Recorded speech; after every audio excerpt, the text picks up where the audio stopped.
Good afternoon, arratsaldeon, buenas tardes.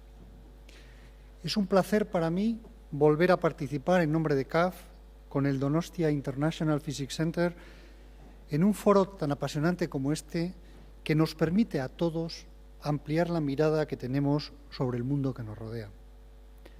Me gustaría destacar igualmente la cultura emprendedora inherente a la ciencia de primer nivel y el activo que esto supone para un país y una sociedad como la nuestra. La ciencia, por definición, es emprendizaje, porque para hacer ciencia es necesario crear algo que antes no existía. Hay que ser creativo. Por ello, que la cultura científica, con este y otros valores destacables, sea seña de identidad de nuestra sociedad, debe ser un objetivo para todos. Y es muy alentador que quienes hoy estamos aquí compartamos esta opinión. Aaron Ciechanover ere persona berritzailea da. Nola bestela lor daiteke Nobel sari bat? Hona hemen bere ibilbidea. Ciechanover, teknion, Israel Institute of Technology ikerketako irakaslea gaiena da. Jerusalengo Unibertsitatean lizentziatu ondoren, Teknion Institutuan doktoratu zen. Han, gradu ondoko ikaslea zela eta beste ikerlari batzuekin lankidetzan, ubikitina eta diana proteina baten lotura kobalentea proteina degradatzeko lehen seinalea dela frogatu zuten. Elkarrekin, mekanismo hori deszifratu zuten. Haren funtzio proteolitiko nagusiak zehaztu zituzten eta geroko proteasa espezifiko batentzako ezagutze seinala gisa balio duen eredua proposatu zuten. MIT, institutu ezagunean, ubikitinari buruzko ikerketak egiten jarraitu zuen Harvey Lodish doktorearen doktorego ondoko lankide gisa. Beste ikerketa batzuekin frogatu zuen, ubikitinak parte hartzen duen prozesuko proteolisiak eginkizun garrantzitsua duela hainbat prozesu zelularretan. Eta sistemaren anomaliak daudela gaixotasun askoren mekanismo patogenikoen azpian. Zenbait tumore gaizto eta gaixotasun neurodegeneratiboen azpian besteak beste. Aurkikuntza berritzaile hori farmako berriak garatzeko oinarria izan da. Ciechanover irakasleak hainbat sari jaso ditu. Besteak beste, Albert Lasker Alwar saria, Israel saria eta kimikako Nobel saria 2004 urtean. Era berean, Ciechanover Israelgo zientzien eta gizarte zientzien Akademia Nazionaleko kidea da, baita Vatikanoko Zientzien Akademika Santuko kidea,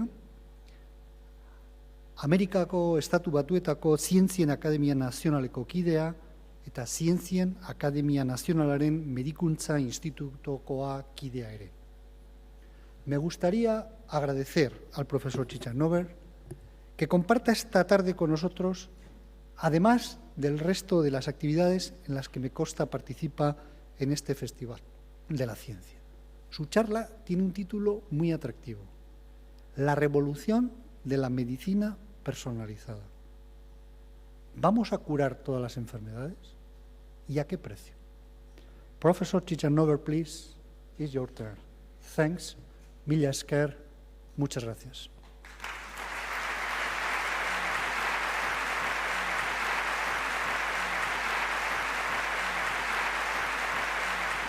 Good evening, everybody. It's truly heartwarming to see all this audience filled with people coming from the public that are interested in what's going on in science. And it's a really fantastic way to communicate science to the public. I believe that this is an awfully important role of scientists to do communicate science to the public, because at the end of the day, we scientists are using the public taxpayers' money. Our universities and institutions are using your money, your taxpayers' money, in order to do research, and it's our duty, as a matter of fact, to tell you what we are doing, where we stand, what are the prospects of what we are doing, and it's your duty to ask us questions and to run open discussion about where science is going and what we can expect of science. So this is a wonderful opportunity. I'm not going to tell you today about what we are doing in the laboratory and our major findings. It will be related in a very tangible, peripheral way. I'm going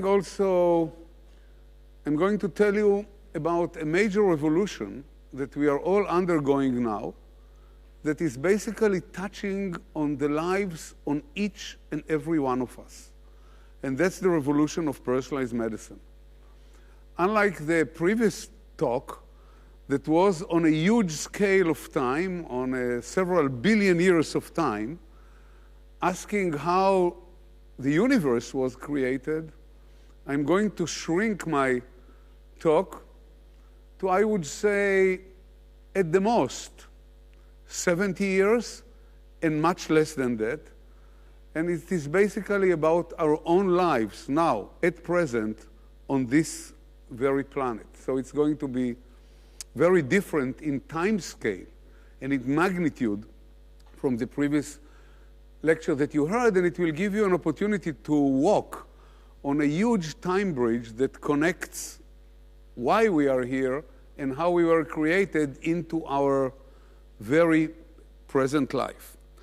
So if we think about our dream, we want to be young forever, we want to be healthy, and obviously one dream of ours is to cure all diseases. So you see, people are entertaining themselves with the idea that one day will come and there will be no hospitals anymore, no pharmacies, no medical schools, no nurses, and probably all the physicians will be converted into painters, sculptors, architects, whatever they would like to be.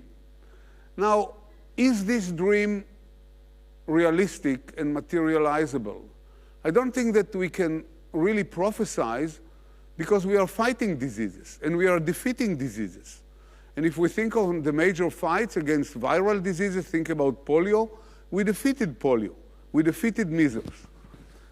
Our fight against bacteria is somewhere dwindling in the air, but mostly we did defeat infectious diseases, bacterial infectious diseases, by discovering and then synthesizing new antibiotics.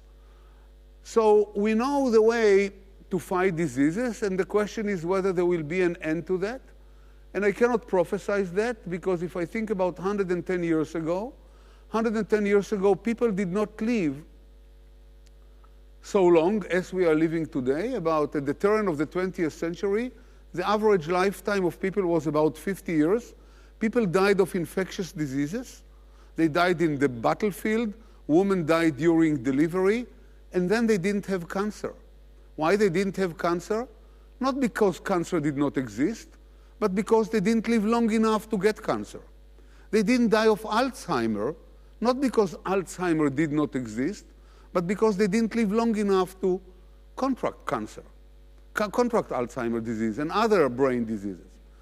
So as we elongated life, and I'm going to talk in a minute about what happened to our life during the 20th century, we are also had to pay a price. And the price is the evolvement or the showing up of diseases that were not a problem 120 years ago. So as we are elongating our life, new diseases are coming to our lives. And therefore, if we are trying to learn from the history, I cannot predict what new diseases will come when we shall live 120 or 130 and 140 years. So there is no way to predict what will happen. But nevertheless, I think that this is a nice time to stop and to pause and to think about what really happened in merely 100 years, and even less than that.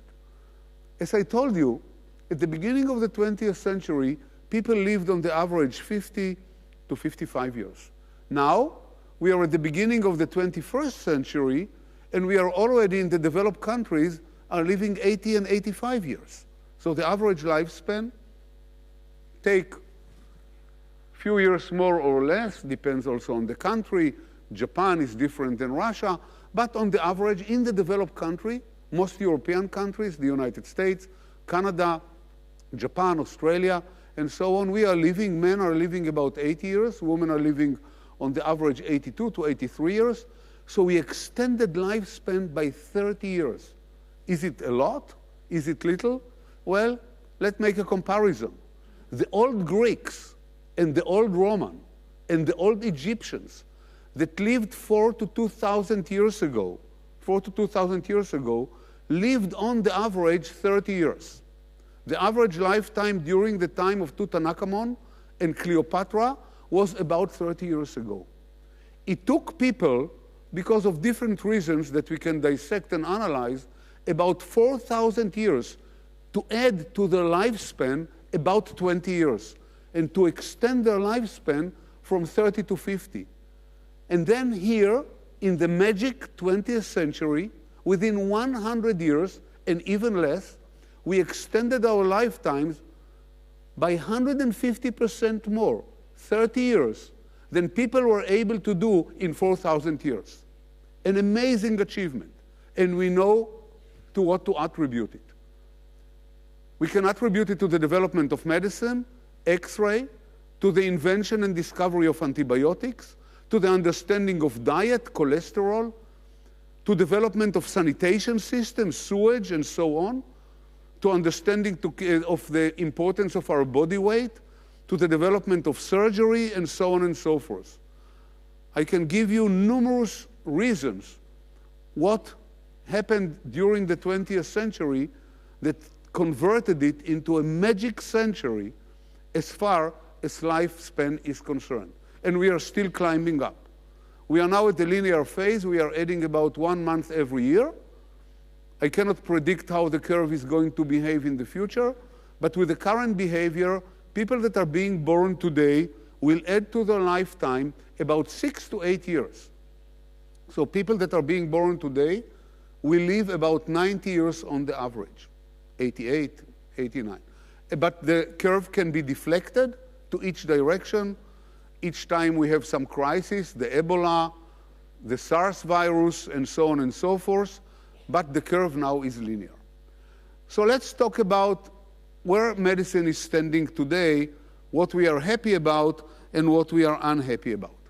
But in order to look into the future, we need to look a little bit into the past. So let's look into the past. In the past is the following. We are talking again about the last 80 years or so in drug development. Why I shrink the description to 80 years? Because in the 19th century, or until the 19th century, people developed drugs, and they knew about drugs. The old Roman had their drugs, the Egyptians, and the Chinese, obviously, had the Chinese traditional medicine. But at that time, we didn't communicate with one another. We didn't do clinical trials.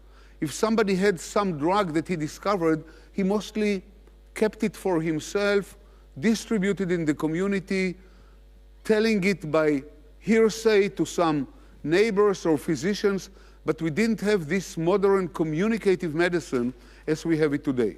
Now, if somebody has a drug, in order to show that the drug is doing what this somebody claims it's doing, we are running into a clinical trial. We are taking 10,000 people, we divide them into centers. Each center doesn't know what the other is doing. We test them in Japan, in New York, in France, in Israel, wherever we need to. It's a double-blind experiment. We give some patients the old treatment. We give some patients the new treatment. Neither the physician nor the patient knows which treatment the patient does receive. And after a year or 2 or 3, we are opening the envelopes, we are looking at the results, and we are saying it's time to conclude whether the new drug that just made it to patients' trials is better than the previous one. And then we communicate the results. How we communicate the results? Like we do in science, by publishing. People are coming to conferences like that. They are lecturing their data. There are criticisms and so on and so forth. The world where we communicate science to one another is a modern world, is a world of about 60, 70, 80, or 90 years. We didn't know anything about that, or hardly knew anything about that. And I'm not talking about the internet. All of you, or most of you, lived through an era that there was no internet. There were only books and mail and post and so on. But nevertheless, the last 60, 70, and 80 years were the years where we started to communicate science and to become critical, when science has become an international enterprise. And this was detrimental to the development of medicine. So let's talk about medicine. So the first revolution of medicine was the era of incidental discoveries, where people didn't really make any effort to discover drugs, but they discovered it by almost chance. I will give you just one or two examples of how blockbusters in drugs were discovered by serendipity. The first one is aspirin, one of the examples, but there are numerous examples. I don't want to make an experiment, but let's look at this hall. How many people in this hall are using almost daily aspirin? Please raise your hands. I see at least 10 to 15 hands of people are using aspirin. Now, aspirin is a truly blockbuster. I would say that aspirin is the #1 blockbuster that is being used by the pharma. Aspirin is a 4,000 years old drug. It was discovered by the old Egyptians when they, in the willow barks that grow on the banks of the Nile River, they discovered that this plant has a pain alleviating properties, but it was forgotten until in the 19th century, Charles Gerhardt and Buchner pulled out, purified it. It was a bitter material that they called salicin that had a pain relieving characteristic, but then it was forgotten again. And then, only at the beginning of the 19th century, a chemist by the name of Felix Hoffmann in Bayer Pharma AG, it's a German pharma company, his father, where is the...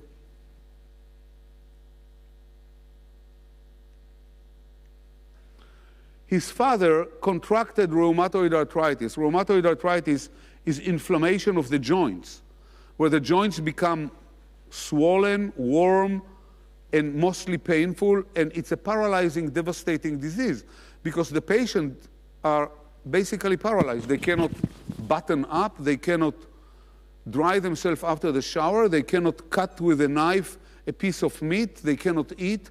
It's a devastating disease in that sense, and it's very painful. And Felix Hoffmann remembered the old literature, decided to synthesize aspirin in the basement. Aspirin is a very simple chemical, it's acetyl salicylic acid, synthesized the material, gave it to his father, and lo and behold, not only the pain went away, but also the inflammation went away. So he surmised that he discovered not only an anti-ache and anti-pain drug, but also an anti-inflammatory drug. I will not go into the mechanism. Now we understand also the mechanism of being an anti-inflammatory drug. And he went to Bayer's management and convinced them now to produce aspirin as a drug. And Bayer started to produce aspirin initially as a powder and later on as tablets. Aspirin is out of patent. You can buy a whole year's supply for yourself for less than $2, €1.50. That's all what you need for a whole year's supply. Very simple chemical. Now, for years, aspirin used to reduce fever and to reduce pain until 10 years ago or 15 years ago, when people discovered two extremely important properties of aspirin. One, it prevents blood coagulation. It prevents blood coagulation, and by that has the ability to prevent a second and probably a first heart attack. Heart attack is a disease where the blood coagulates in the arteries that brings blood to the heart itself. So the heart doesn't get blood supply, and therefore the people succumb dead in the middle of the street. There is a coagulation of blood in the arteries that supply oxygen and blood to the heart itself. By preventing blood coagulation, we can prevent a second and probably a first heart attack. So this is a major discovery, because the most common reason of death in the Western world is in men is heart attack, and in women too. The second major discovery relates to inflammation. It's only in the last 10 years that we discovered a tight linkage between chronic inflammation, subclinical. It's not an inflammation that you see. We call it subclinical. We don't even feel it. I may have now an inflammation that I don't know about. And this chronic inflammation leads to cancer. Cancer in the gastrointestinal tract, breast cancer, prostate cancer, and many other cancers. And there is now a tight linkage between chronic intake of aspirin and prevention of cancer. Actually, the recent experiment that was done on 10,000 men and women on preventing colorectal cancer of the gastrointestinal tract was stopped in the middle. Why it was stopped in the middle? Because the results were so clear. The incidence of colorectal carcinoma went down during the experiment by 40%, 40%. It's a huge success. Now, don't take it as a recommendation of me to take aspirin. Aspirin has side effects, bleeding and so on. This always have to do with your physician. I'm a physician by training, but I'm not here to prescribe drugs for you. But nevertheless, chronic intake of aspirin has magic effect, and hundreds of millions of people in the world nowadays consumes aspirin. I didn't count exactly how many of you consume aspirin, but the number was quite impressive. If we shall ask people to hold their hand and to count it, you will see that it comes to about 10% of the population in this audience, if not more, which is impressive. So aspirin was discovered by chance, by the old Egyptians, no research, no billion-dollar investment.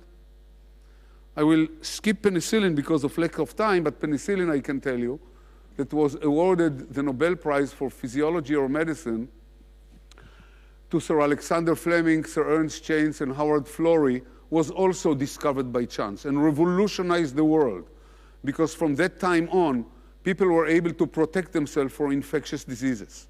Surgeons were able to walk into the operating theater and to open abdomen and to open the chest to operate people, not being afraid that the patient will be contaminated. But I will leave aspirin aside. Let me go to the second revolution, that is the high throughput. This is the achievement of chemistry. Chemists synthesized a long time millions of compounds, numerous amount of compounds, and many of them didn't know what to do with it. And then people made a decision, if we have so many compounds, let's try them. We can model a disease in animal, we can model a disease in cell. We don't know the mechanism of the disease, but maybe if we shall take million compounds and we'll try them one by one, by one, by one, by one of them will work. How is it? Like if I forgot the key to my home and I lock the door behind, and I'm not a thief, I will bring an expert.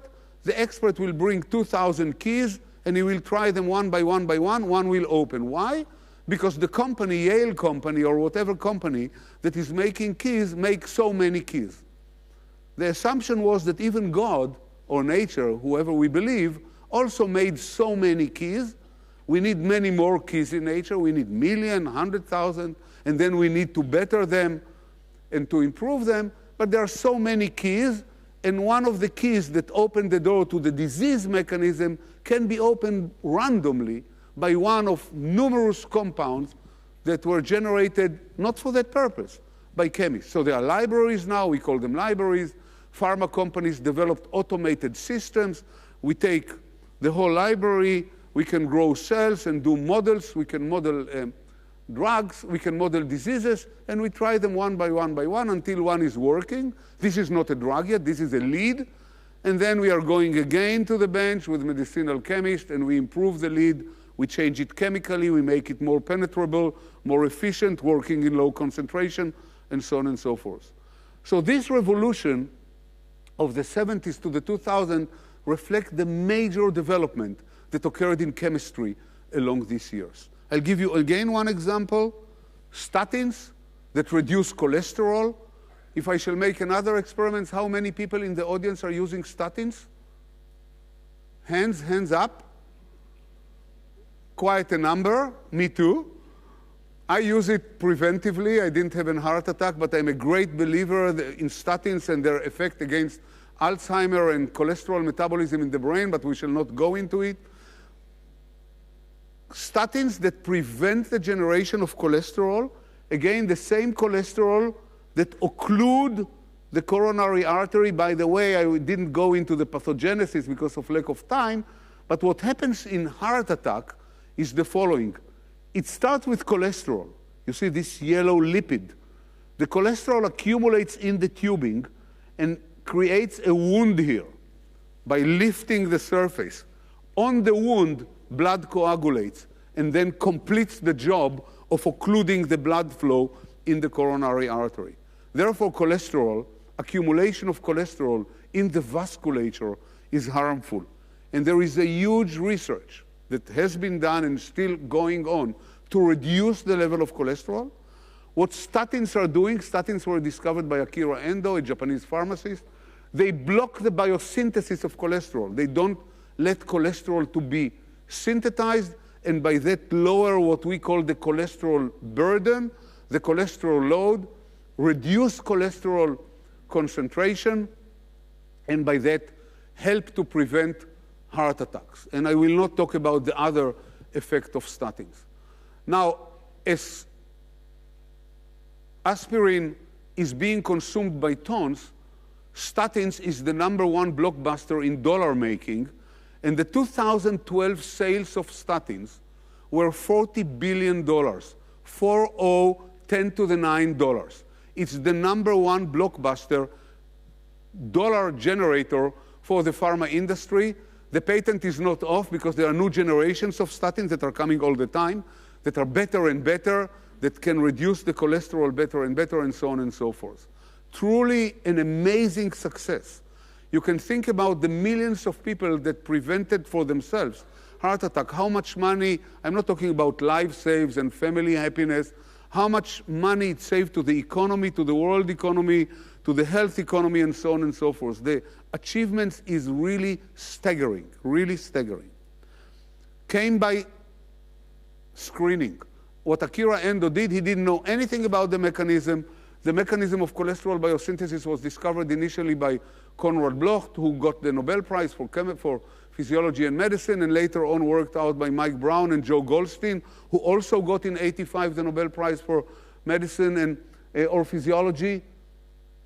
Akira didn't know anything about it. He took a library of 100,000 natural compounds. In this case, he didn't take what chemists synthesized, but natural compounds, and screened them one by one by one by one, setting up an assay. You always need an output assay of cholesterol biosynthesis, and he found the first statins in the early 70s. It took another almost 10 years to develop into a drug, and at the late 70s, the first statin entered the market. Wow, the late 70s is like, you know, I was already a medical student at that time. I mean, we are talking real modern history and big revolution. Screening. Now we are into the third revolution that we are now entering. And this is the revolution of personalized medicine. Actually, it's the 4 Ps. The credit for personalized medicine for the term, but also for being the prophet of it and predicting it and seeing where it goes, belongs to Lee Hood, who is the father of systems biology and quantitative biology. I shall not go into his many achievements. And it's not only personalized, but it's also predictive, because we can predict the outcome, the future. It's preventive. We can tell people how to behave in order to prevent future diseases. And it's participatory, because I'll show you later on an example that you all know but may not have analyzed all the way through. The patient must participate in the decision-making process regarding his or her future. It's not anymore the patronizing era of medicine at the time that I studied medicine in the 60s and 70s, when the doctor was the god. Trust me, I am your doctor. This era is gone forever and for good. People are intelligent. The internet is there. The decisions are far more complex than they used to be 20 and 30 years ago. You see how we shrink time scale into the last 10 years, and you'll see that the news are basically hot from the oven. You'll see it in a minute. And therefore, the patients are active participants in taking and making decisions of their own future. So what is personalized medicine? Personalized medicine is hooked to our genes, to our own genetic repertoire. And you can ask me, what was wrong with the screening? You know, let's take all diseases, all cancer, prostate cancer, melanoma, brain cancer, pancreas cancer, and screen one by one, by one, by one, by one, by one, by one. At the end, we shall discover a drug. Yes, but remember, we are not screening human beings. We are screening models. We are screening animals. And animals and models are not human beings. Human beings, look at yourself here. There are males and females, fat and thin, eating different diets, coming from different cultures, exposed to different suns, carrying different DNA. We are very similar to one another in many ways, but at the same time, we are awfully different from one another. And therefore, to the same treatment, and even though we have the same so-called disease, we react and respond differently. Look at this group of patients. Doesn't matter which patient. Breast cancer woman, prostate cancer men, colorectal, whatever, even Alzheimer's disease patients. We start treatment, any treatment, the gold standard treatment for any disease, and we follow the patients along 5 years. Following 5 years, let's take prostate cancer with men. Most of them will be cured. We took the disease away. We irradiated them. We follow them, but some of them died. How can it be that at day one, they all had the same disease? We gave them the same treatment, and they took completely different way. Well, you can argue you diagnose the disease when in some patient it was well advanced and in the other ones it was early on. Yes, this is a right argument. But I can tell you that even if I stratify the patient to the same group, you know, let's say a woman with a tumor in the breast, only a tumor in the breast, no metastasis, the same size, the same origin of the woman, Caucasian woman, black woman, doesn't matter. Even though I shall stratify the patient to the same staging of the disease, I will end up like this. Why? Because the women are different from one another. They carry a different repertoire, and they have different disease. Yes, grossly, they have the same disease. They have a tumor in the breast or a tumor in the prostate. But if I do molecular analysis, it's different. Woman A has one mutation and woman B has a different mutation. Man number one has one mutation and man number two has a different mutation. It's only now, after year 2000, that I can approach each and every one patient individually. Basically, let me just define for you what is personalized medicine. Until now, I was treating a disease. I said, this woman has a breast cancer. This man had a prostate cancer. Now I am treating a disease in the context of a patient, which has a name and an age and a genetic load. It's not that I became a better person, that I now, medicine, the physicians are now became more warm persons and they relate to their patient more warmly. Forget about that. They became even cooler than they were before and even more technical oriented than they were before. So forget about better attitude at the doctor's office. This is not the issue. The issue is now that we have tools to analyze ourselves personally. And the tool starting mostly with our DNA. And what happened in the year 2000 is that the first human genome was unraveled. We were able to take all the DNA of one person and sequence it, read it from A to Z. This is the library that makes us, the code that makes me what I am. But my code is different from the code of each and every one of you. Yes, the basic code is similar. To legs, to eyes, height, skin color, and so on and so forth. But my blood is different than the blood of you. I have a B+. Many of you have B- and A+ and A-, and then each of you have RH+ or RH- or O or AB. How about kidney transplantation? There is not a single person in this audience that can donate, I bet you, his or her kidney to anybody here in the audience that needs a kidney.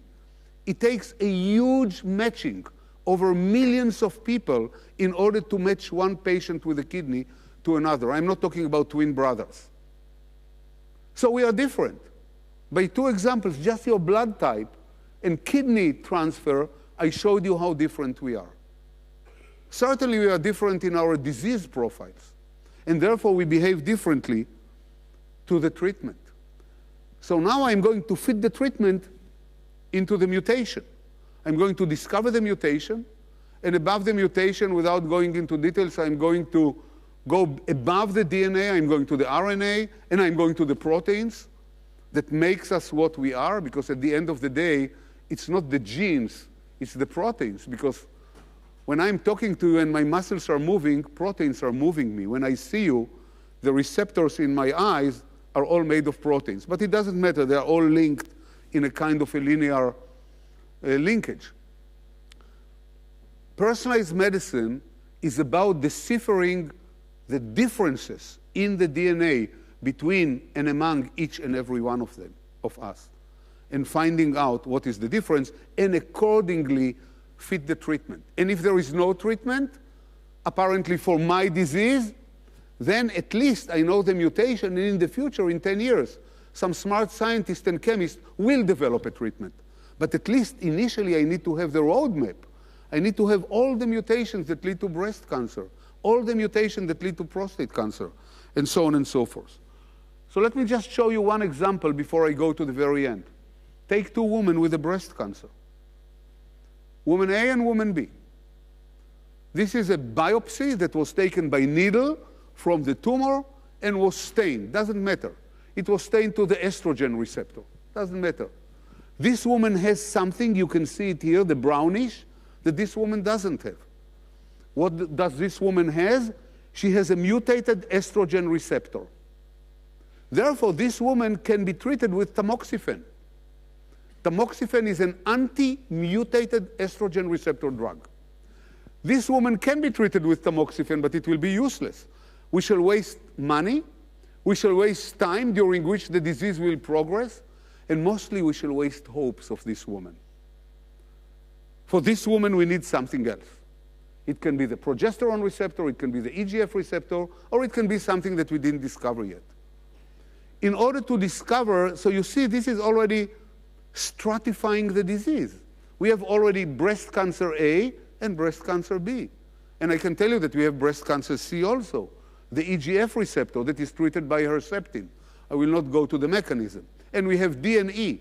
And at the end, we shall have F, G, H, I, and J, and K. And once I diagnose the woman according to the type, then I can fit a treatment to her, and the same for the man with the prostate or stomach cancer and so on. But not for all diseases, as I said, we have now ready-to-go drugs because we don't know about the diseases. We don't know which mutation drive all the types of prostate cancer. Once we shall discover them, the road will be opened for the development of new drugs. So let me just conclude with the last one. So you see what we are doing now, basically where we are currently now in September of 2013, we are building banks. It's called the Genome Atlas, or the Genome Bank of Diseases.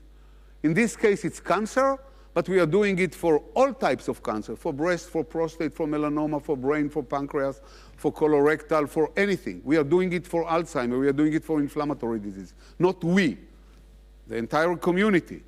It's Europe, the United States, and so on. And each group is taking 500 patients with the so-called same disease, breast cancer, Alzheimer's, and so on, and sequence the entire DNA in order to get the map. First of all, we need the map. Why this woman have cancer? Once we shall have the map, we shall have groups. This woman have defects in these proteins, and these genes, and these genes, and these genes. We shall be able to start work out development of drugs. But initially, we need to have statistically significant number of DNAs of each and every disease sequenced in order to understand the causes that underlie the mechanisms of the disease. Let me just go to the very last one. And the very last one are the problems that are on the way. I will not go through the problems because of lack of time, but I will go just to number 7, the last one. And that's the bioethical problems of availability of genetic information. By giving your DNA for sequencing, you are basically giving the most intimate information you have ever had. Why? Because in the DNA are embedded not only all the mutations of the diseases that you may have, but also all the diseases that you will have. Not that you currently have, but that you will have. Depression, schizophrenia, malignancies, whatever. And the question is whether we want to do it or not. Now, you may argue that the physician should keep confidentiality. I remember, as a graduate of the medical school, I had an oath to keep the confidentiality of the patient, never to gossip and never to tell anything about my patients. So you can say, what is the problem? I mean, the physicians will keep it. Yes and no. And I'll give you 2 examples why the physicians is only a weak link in the chain. 2 simple examples. For example, if I had a criminal mind, I could have walked into this theater 10 minutes before each of you walked in, swab with alcohol all the armchairs, and let you go in. After you leave the hall, I could come back into each armchair. I see Claude putting his hand on the armchair there, and I can come and take with a swab of cotton wool whatever you left behind, and you left nothing, few cells out of your skin. I can put it in the PCR machine and amplify your entire DNA. Now, why do I need it? I can tell you why do I need it. For example, if I'm an insurance company person, I will have the profile of each and every one of you and know who is going to have diseases and how much to charge the policy. I'm just flying on my imagination. Why do I need it? Why do I need it? Because maybe my girlfriend was sitting next to me and I want to know which type of diseases she is carrying. Or maybe she is interested in which type of diseases I'm carrying. And this is just the tip of the iceberg. But let me go. So the information is going to leak somehow. It has nothing to do with your physician. You leave your DNA everywhere you go. Let me show you one woman. You know this woman? Who is she? Yes, Angelina Jolie. She's, well, her name is not known in Spain? What's going on here? Okay. In Israel, everybody is a big admirer of her. So Angelina Jolie, 4 months ago, now we are talking, see how we shrink time scale, came out with a declaration. I had a breast cancer. I didn't have a breast cancer. My mother died of breast cancer. My aunt is going to die of breast cancer, and during the whole saga, her aunt did die. So we are talking 3 months. And I suspected that I have a gene that carries a susceptibility for breast cancer. And the gene is called BRCA1, breast cancer number 1, BRCA1. By the way, BRCA1 is a ubiquitin ligase which belongs to the system that we discovered independently. Doesn't matter. And therefore, because now I am carrying a mutation in the gene, and I have a high chance to get breast cancer, I took my 2 breasts away. That's what she said. She came in the news, New York Times, first page, BBC, NBC, ABC, CNN. She declared it. Not only that, she said, but she said that because the gene carries a risk not only of breast cancer, but of a much more deadly cancer, which is ovarian cancer, she decided also to take the ovaries away, which she did right now. This is fantastic. Here is a woman that everybody knows in the world, except in San Sebastian. And she comes with an encouraging message to women. Woman, forget about your breast with all their importance. If you have a supporting husband and so on, do it for your health. Otherwise, you'll die. Yet, she did not solve the problem. Why she did not solve the problem? Because she has daughters. And genes, as you know, are inherited. They are transmitted transgenerationally. Now, what the daughters are going to do, she can take her breast away and the ovaries away. She is 37 years old, she has kids and everything. But the daughters of 16 and 20, and I can tell you that I know women personally, and many, that are not Angelina Jolie, that had the same problem, and they have 3 daughters. One is 16 in high school, one is 21 dating a boyfriend in the college, and another one is 26 married with 2-year-old boy. What they are going to do?